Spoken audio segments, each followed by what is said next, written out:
നമ്മളൊക്കെ നിസ്സാരമായി കാണുന്ന ഒരു ചെറിയ ഉറുമ്പിനെ കൊണ്ടാണ് ഈ സ്ത്രീ ആത്മഹത്യ ചെയ്തിട്ടുള്ളത്. നിങ്ങൾക്ക് വിശ്വസിക്കാൻ പറ്റുന്നില്ലല്ലോ.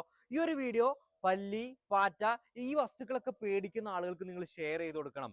ഇവിടെ സംഭവിച്ചിട്ടുള്ളത്, ഈ സ്ത്രീ വീട്ടുജോലി ചെയ്യുമ്പോൾ ക്ലീൻ ആക്കുന്ന സമയത്ത് കുറെ അധികം ഉറുമ്പുകളെ കാണാണ്. ഇത് കണ്ട് പേടിച്ച് തന്റെ ഭർത്താവിന് മെസ്സേജ് അയക്കാണ്, കുട്ടിയൊക്കെ കൃത്യമായിട്ട് നോക്കണം, ഞാൻ ആത്മഹത്യ ചെയ്യാണ്. ഇതിനെയാണ് നമ്മൾ മെർമക്കോഫോബിയ എന്ന് പറയുന്നത്. ഇതുപോലെ തന്നെയാണ് പല്ലിയും പാറ്റനൊക്കെ പേടിക്കുന്ന ആളുകൾ. ഇങ്ങനെയുള്ള ആളുകൾ കാണിക്കുന്ന ലക്ഷണങ്ങൾ നമുക്ക് കോമഡി ആയിട്ട് തോന്നുക. ഭയങ്കര അധികം ഒച്ച ഉണ്ടാക്കും, അവിടുന്ന് ഓടി രക്ഷപ്പെടാൻ നോക്കും, കിതപ്പ്, പല പല ലക്ഷണങ്ങളെ കാണിക്കുക. നമുക്ക് നിസ്സാരമായി തോന്നുന്ന ഈ സംഗതി കൃത്യമായിട്ട് ബിഹേവിയറൽ തെറാപ്പി കൊടുത്ത് മാറ്റിയിട്ടില്ല എന്നുണ്ടെങ്കിൽ നമ്മളെ പ്രിയപ്പെട്ടവർ ഇതുപോലെ ചെയ്യാനുള്ള സാധ്യതകളുണ്ട്. ഇവരുള്ളിൽ ഇത് ഡെവലപ്പ് ചെയ്യാനുള്ള കാരണങ്ങൾ എന്ന് പറയുന്നത്, ഒന്ന് അവർക്ക് ജെനറ്റിക് ആയിട്ട് വരാം, അല്ലെങ്കിൽ അമിതമായിട്ടുള്ള ആൻസൈറ്റി ആവാൻ കാരണം ബ്രെയിനിൽ കാണുന്ന അമിഗ്ഡാല എന്ന് പറയുന്ന സെന്റർ ഓവർ റെസ്പോൺസ് ആവാം. അതും അല്ലെങ്കിൽ അവർക്ക് ഇതുമായി ബന്ധപ്പെട്ട് മുന്നൊരു പാനിക് അറ്റാക്ക് ആവാൻ കാരണമായിട്ട് വന്നിട്ടുള്ളത്. ഈ ഒരു വീഡിയോ നിങ്ങൾ എല്ലാവരുടെ അറിവിലേക്കും ഷെയർ ചെയ്യുക.